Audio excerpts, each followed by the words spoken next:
la petite parole d'exhortation qui m'a été apportée il y a quelques semaines et être plus précis lorsque je disais que la croix était facile et est facile. Pourquoi la croix est facile? Je vais commencer par lire un passage dans Matthieu, chapitre 11, au verset 10.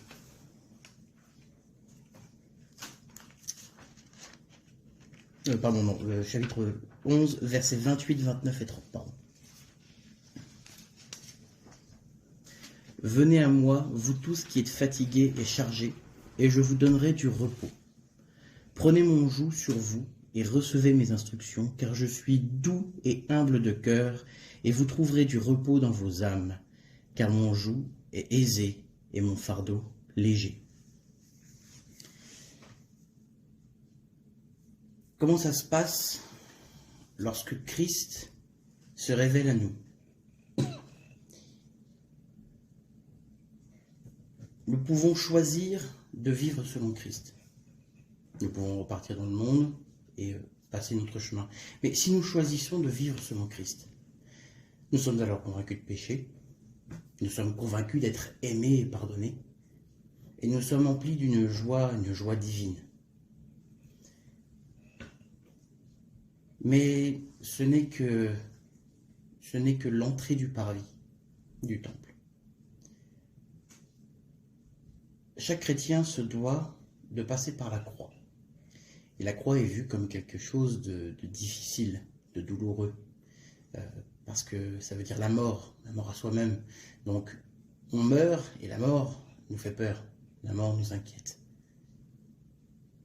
Pour autant, lorsqu'on s'engage avec Christ, on se sent fort. On se sent fort parce qu'on se sent aimé, on se sent pardonné. Alors on a envie de montrer au Seigneur de quel bon on souffre. On a envie de montrer qu'on est capable, que oui, après tout, sur le moment, et c'est sincère, on aime le Seigneur. Donc, on veut le servir, on veut aller plus loin avec lui. Et donc, on essaye, par nos propres forces. On essaie de montrer au Seigneur à quel point on l'aime, à quel point on veut le servir. Et en général, ça attend pas la semaine, on chute, on tombe. On tombe sous l'accusation, on se sent faible, on se rend compte qu'on ne peut pas. Nos forces disparaissent et nous péchons. Alors, dans ces moments-là, nous sommes souvent énormément accusés.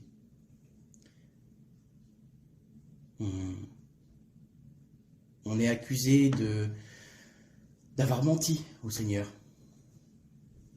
en lui disant « Seigneur, je veux te servir, je t'aime ». Si c'était vrai que tu aimes le Seigneur, si c'était vrai que tu voulais le servir, pourquoi est-ce que tu pêches? Pourquoi est-ce que tu as chuté là? Donc tu es un menteur, tu as menti. Le mensonge nous accuse de mensonge. On peut également être abreuvé du mensonge que Dieu nous a abandonné, qu'on n'est pas digne de lui. Le Seigneur ne t'aime pas vraiment. Tu n'es pas assez bon pour le Seigneur. Tu es trop faible pour le Seigneur. Alors, Dieu t'aime-t-il vraiment? Encore une fois, c'est un mensonge. On dit que le Seigneur savait que vous ne tiendriez pas, donc il est parti. Mais ça, c'est un mensonge. C'est un mensonge. Retenez une chose extrêmement importante. On ne remet jamais, et j'insiste sur le jamais, la parole de Dieu en question. Si quelqu'un vous dit Dieu a-t-il vraiment promis? Dieu t'a-t-il vraiment aimé? Dieu t'a-t-il vraiment pardonné? Tous ces messages-là sont des mensonges. On ne doute pas de la parole de Dieu. On ne la remet pas en question. Parce qu'on accuserait le Seigneur de mensonge. et on deviendrait nous aussi des fils du mensonge. Ce n'est pas acceptable.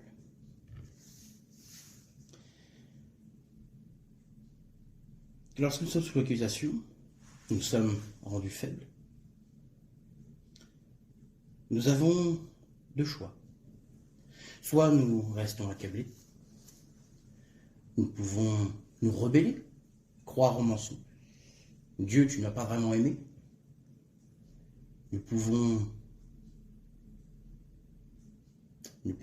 rester accablés en nous accusant nous-mêmes et en étant se rendre compte qu'on ne peut pas marcher et donc abandonner. Finalement, Dieu, c'est pas pour nous.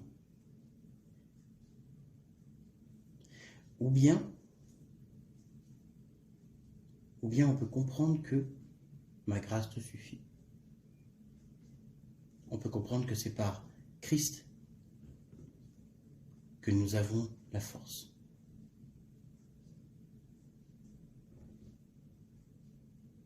Quand nous voulons nous engager dans la vie avec le Seigneur, nous passons systématiquement par le désert. Nous passons par des périodes difficiles dans notre vie.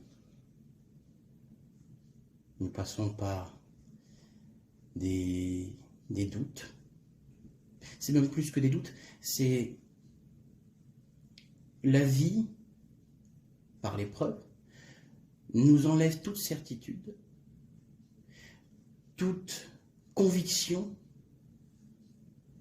de ce que nous étions avant de s'engager avec Christ.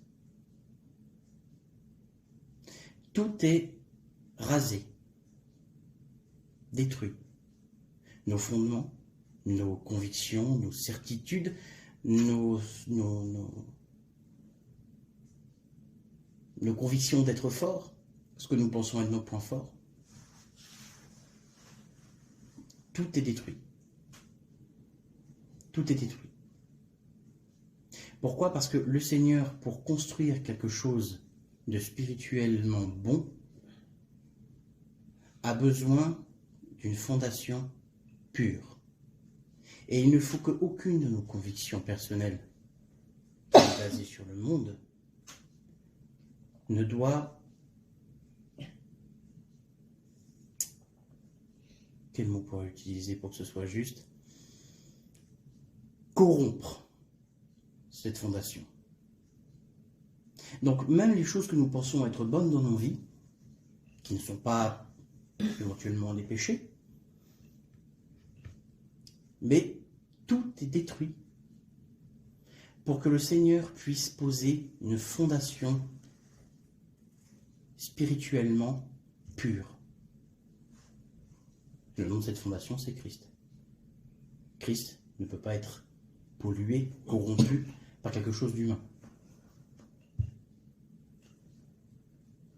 Alors, oui, nous sommes dans cette tourmente, nous sommes dans ce désert, nous sommes dans cette fournaise. Hein, nous sommes l'argent que l'orfèvre met dans la fournaise pour faire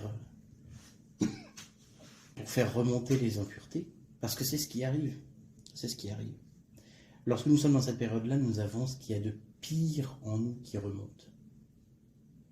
Tout ce que nous pouvions cacher, tout ce qui pouvait être caché en nous, tout ce qui est mauvais, tout va remonter. Ce qu'il y a de pire en nous va remonter. On va se sentir comme étant recouvert de moisissure, recouvert de pourriture, d'impureté, tout ce qui est de mauvais en nous remonte. Et on se dit, mais Seigneur, je me suis engagé auprès de toi, et tout ce que je vois aujourd'hui comme résultat, c'est que je suis devenu colérique, je suis devenu haineux, je suis devenu menteur, je suis devenu détestable, je suis devenu un monstre. J'agresse les autres, je n'ai aucune patience, j'ai un désir de colère et de destruction en moi qui ne m'était pas connu. Et c'est là où tout se joue justement, qui ne m'était pas connu. Avant Christ, nous sommes charnels, mais on ne s'en rend pas compte. Tous nos mauvais penchants ne nous sont pas montrés. Mais par l'épreuve, par le désert, par la fournaise qui fait remonter les impuretés à la surface, le Seigneur montre notre péché. Il nous montre, là, c'est mauvais. Là, c'est corrompu. Là, c'est un péché. Et comme l'orfèvre, il doit aller récupérer ces scories, ces impuretés au-dessus de l'argent pour qu'il ne reste que le métal pur. Mais Dieu ne le fait pas sans qu'on l'y autorise. Donc nous avons le choix de nous rebeller et nous dire « Seigneur, je me suis engagé auprès de toi, c'est pas pour finir comme un monstre, c'est pas pour devenir impatient et détester les gens et me détester moi-même et être sans cesse dans la colère, dans la tristesse, dans la déception. » On se rebelle. Seigneur, c'est inadmissible. Le Seigneur, il est patient, il est compréhensif. Mais si on reste dans la volonté de le servir, dans ce cas, il nous repassera encore par la fournaise. Il nous émondera encore, nous passerons de nouveau par le sable du désert qui polit le métal. Le Seigneur, il est patient. Si nous décidons de quitter le Seigneur et de dire « Seigneur, je t'ai connu, mais je désire ne pas te servir car tu es mauvais », là par contre, nous touchons au blasphème contre le Saint-Esprit et il n'y a pas de retour possible. Ou bien, nous nous rendons compte que notre chair est bel et bien pourrie.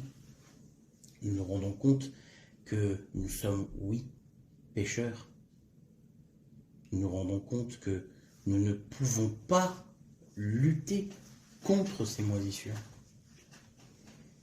Que nous ne pouvons pas nous débarrasser par nos propres forces de ces moisissures.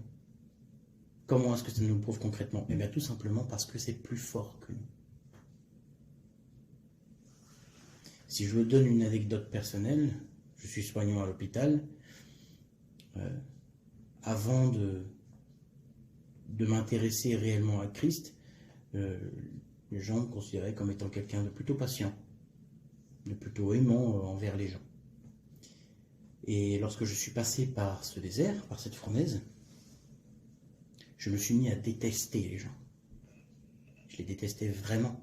Je ne supportais plus mes patients. Je ne les supportais plus. J'étais dans un état constant de colère contre eux. Et à chaque fin de nuit, je m'accablais d'accusations. Je disais, Seigneur, je suis chrétien et je hais mon prochain. Et je me hais pour ça également. Et je restais tout le temps dans cette position-là. Et j'essayais toujours par mes propres forces. Allez, cette nuit de travail, je ne m'énerve pas contre mes patients. Ils sont malades. Je ne dois pas m'énerver. Je faisais des efforts. Des efforts. Je ne comprenais pas. Alors parfois je me rebellais contre Dieu, donc je m'énervais encore plus. J'étais encore plus dans la colère. Puis un jour, j'ai fini par dire au Seigneur, j'en suis incapable. Je suis incapable, Seigneur, de ne pas m'énerver. Je suis incapable de ne pas haïr mon prochain. Je ne suis pas capable d'être chrétien. Je ne suis pas capable d'être comme toi. Je ne suis pas capable. Je ne peux pas. Je n'y arriverai jamais. Alors qu'est-ce qu'on fait dans ces cas-là, quand on se rend compte qu'on ne peut pas? On se laisse aller encore plus loin dans la colère et puis on abandonne? On quitte le Seigneur? Non. Non. C'est parce que vous commencez à comprendre.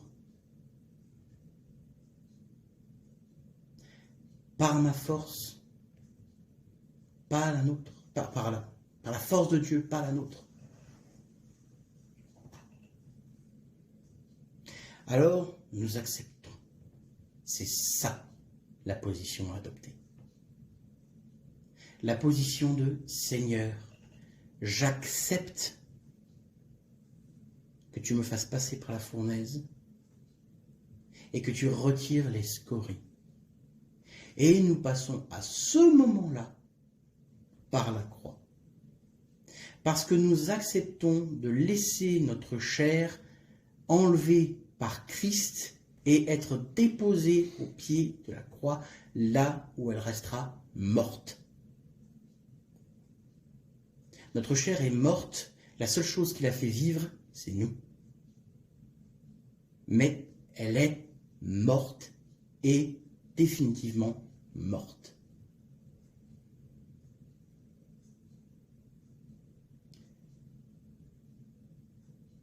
Nous ne pouvons pas nous débarrasser de notre chair sans passer par la croix. Et ce qui fait mal, ce qui fait peur, ce qui nous met dans la tourmente, ce n'est pas la croix, mais c'est de la refuser. C'est de rester dans ce désert à tourner en rond et à errer comme le peuple d'Israël lorsqu'il est sorti d'Égypte. Où le peuple s'est rebellé, et nous faisons pareil. Nous nous rebellons, nous restons sous l'accusation, nous restons tourmentés. Jusqu'à ce que nous soyons tellement affaiblis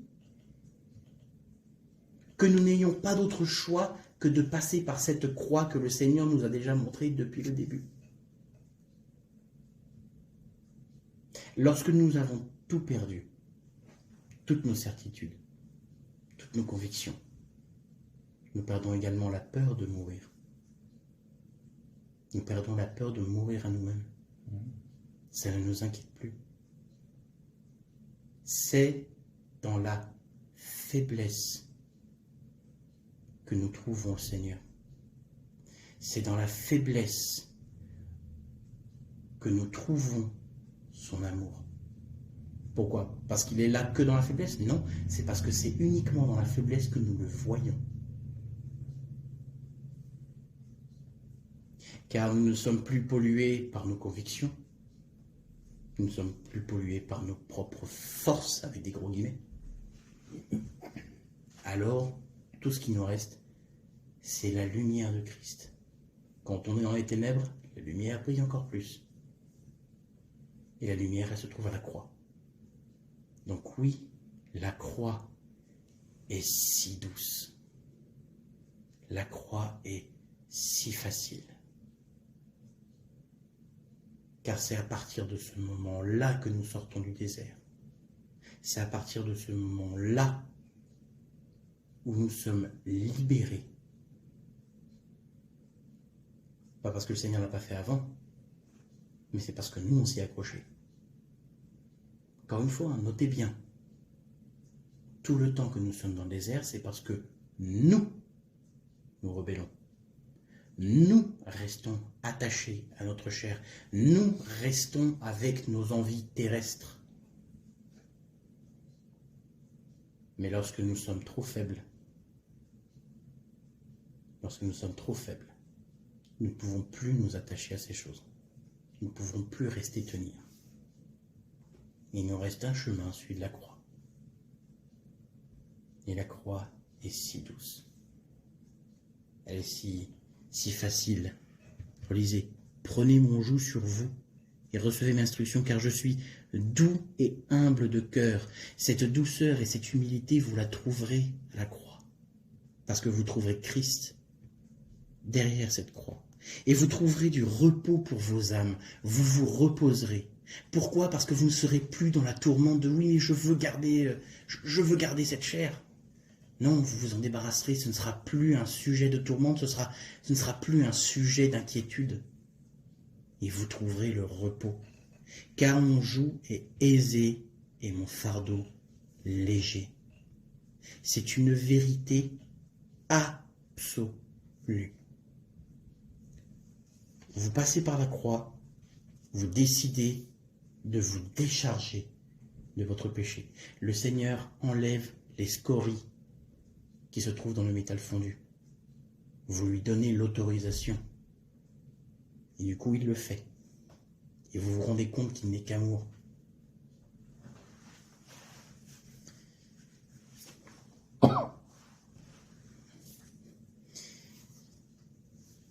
J'avais pris les notes, mais je n'en sais même pas.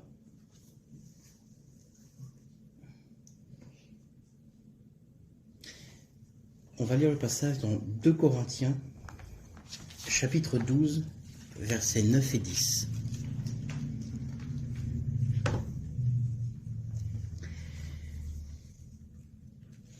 Et il m'a dit, ma grâce te suffit, car ma puissance s'accomplit dans la faiblesse. Je me glorifierai donc bien plus volontiers de mes faiblesses afin que la puissance de Christ repose sur moi. C'est pourquoi je me plais dans les faiblesses, dans les outrages, dans les privations, dans les persécutions, dans les angoisses pour Christ. En effet, quand je suis faible, c'est alors que je suis fort. Voilà ce que produit le désert. Mais après, parce qu'après la croix, il y a encore tout le chemin à faire. Le chemin, c'est un point de départ. La croix, c'est un point de départ. C'est là où commence réellement notre vie avec Christ. C'est là où nous commençons à être construits en Christ. Lorsque le Seigneur a fini de nettoyer, d'enlever tout ce qui pouvait nous corrompre, notre chair, il ne reste plus qu'à nous bâtir, nous construire. Donc là, nous sommes nourris, nous sommes édifiés, nous apprenons. Ce n'est pas un chemin sans heurts. Ce n'est pas un chemin... ce n'est pas un chemin facile, mais en un sens, c'en est un. C'est un chemin où nous allons régulièrement chuter. Pour ne pas dire constamment. Nous tombons souvent, nous repêchons souvent. Et alors là, du coup, l'accusation peut revenir, le mensonge peut revenir, mais si tu es passé par la croix, si ta chair est morte sur la croix, comment ça se fait que tu pêches encore? Pourquoi tu pêches encore? Si ta chair est morte sur la croix, le péché est mort sur la croix, tu pêches. Donc Dieu a-t-il réellement dit? Et on retombe de nouveau sur ce mensonge. Ne croyez pas ces mensonges. Rappelez-vous, on ne doute pas de la parole de Dieu. Pourquoi est-ce qu'on pêche lorsqu'on est passé par la croix? Pourquoi est-ce qu'on continue à pécher? Pourquoi parfois même le Seigneur nous révèle des péchés dont on n'avait même pas parfois conscience? C'est parce qu'on regarde parfois la croix et on regarde à la chair qui est morte sur la croix. On se retourne. Le chemin d'un chrétien, il est dans quel sens une fois passé vers la croix? Il est vers Christ, le regard tourné vers Christ. Nous ne voyons que la lumière lorsque nous regardons à Christ. Mais si nous baissons les yeux, si nous nous retournons, qu'est-ce que nous verrons? La chair. Et lorsqu'on marche et qu'on ne regarde pas devant nous, boum, on tombe. Dans ces cas-là, c'est très simple. Seigneur, pardon. Pardon, Seigneur, j'ai regardé à ma chair. J'ai péché. Je te demande pardon. Je me relève et je regarde à toi, Christ. Je regarde ta lumière. Ce n'est pas Dieu qui disparaît. Ce n'est pas la lumière qui disparaît de devant nos yeux. C'est nous qui essayons de la regarder. Et dans ces moments-là, c'est si simple. Il suffit de la regarder à nouveau. Et ne doutez pas de son amour. Ne doutez pas de son pardon. Car lorsque vous demandez pardon pour vos péchés, vous êtes pardonnés. Donc ne restez pas dans l'accusation. Et on revient à ce qu'on disait tout à l'heure.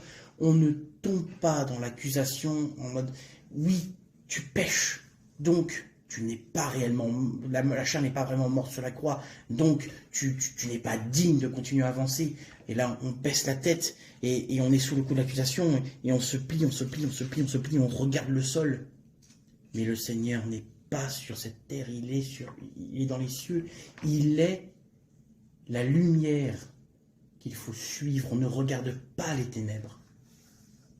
Les accusations vous font voir les ténèbres. La rébellion vous maintienne dans les ténèbres. Mais regardez à la lumière. C'est la lumière qui doit vous guider. Toute accusation qui vous dira que vous n'êtes pas digne lorsque vous êtes selon Christ, que vous êtes toujours pécheur et que Dieu ne vous aime pas et que Dieu vous abandonne, c'est faux et complètement faux.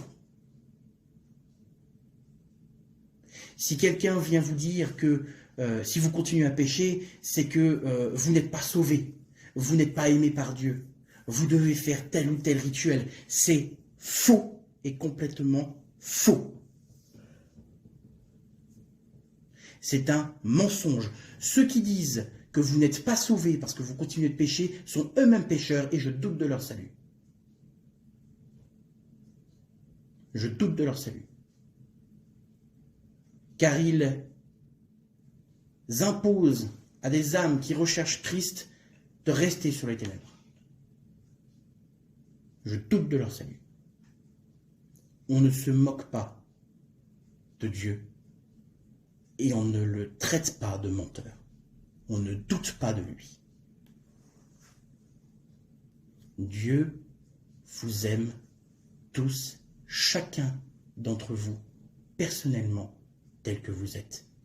Et chacun d'entre vous, à partir du moment où vous acceptez Christ dans vos vies, vous êtes chacun d'entre vous pardonné, aimé, justifié en Christ. Retenez bien ceci, en Christ. Vous ne pouvez vous justifier par vos propres forces. Vous devez passer par Christ pour être justifié.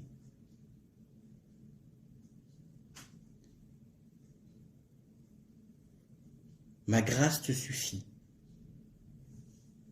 Elle s'accomplit dans la faiblesse. Oui, c'est dans la faiblesse de notre corps, dans la faiblesse de notre chair, que nous pouvons trouver Christ. Suivez cette lumière. Et dans la vie de tous les jours, même lorsque vous aurez choisi de vivre par la croix, gardez toujours en tête Christ, Christ, Christ, qui est notre Sauveur, qui est notre Père, qui est notre Seigneur, notre Souverain. Lorsqu'un roi entre dans une salle, la salle de son trône, on regarde le roi. Regardez le roi. Regardez-le, c'est lui qui vous montrera, c'est lui qui vous guidera. Ne restez pas dans l'accusation. Ne restez pas dans les ténèbres. Ne doutez pas de son amour, ne doutez pas de votre salut. Ce sont des promesses et Dieu a promis, il n'est pas parjure. Il n'est pas parjure, il vous a promis. Lorsque vous êtes passé à la croix, quel est notre objectif? Vivre une petite vie de chrétien? À faire, un dimanche on va à l'église, on fait 1 ou 2 prières dans la semaine et puis basta. On en reste là? Non. Non. Regardez la lumière. Avancez vers elle. Pourquoi est-ce qu'on doit avancer vers cette lumière? Pourquoi on doit avancer vers Christ? Pour mieux le voir. Pourquoi mieux le voir? Pour le connaître. Savoir qui il est.